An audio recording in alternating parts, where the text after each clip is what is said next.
Usa ka banakon o king cobra ang nadakpan ug napatay sa mga residente. Human kini nakit-an duol sa usa ka poultry farm sa Magpet, Cotabato.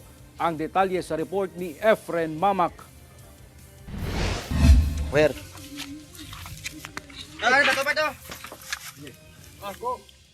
Gilayong gipangita ni ining mga residente ang usa ka banakon o king cobra nga mitago sa ilalom ni ining usa ka imbornal sa kadalanan sa barangay Salab, Magpet, Cotabato pasado alas 11 sa buntag adlawng Lunes.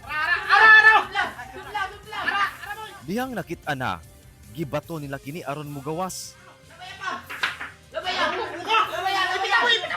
Apan dihang wala kini migawas, gigamitan na kini og kahoy. Apaka! Ay, bara! Hangtod nga, Uro, pagkara ko ano?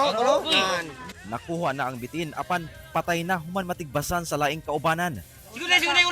Ang maong banakon, gilubong na sa maong lugar. Matud sa uploader sa video, dugay nang nagpuyo ang maong bitin sa gumahan nga dunay poultry. Gituho ang gumikan sa init sa panahon ug nangita og kabugnawan. Mao na nga migawas kini og dito na nakita duol sa usa ka poultry farm. Delikado mo gud sir, okay lang unta kung forest niya mo diri kay di ba isa ginabawal mo na sa DNR di ba sir? Kwaon ng kanang king cobra.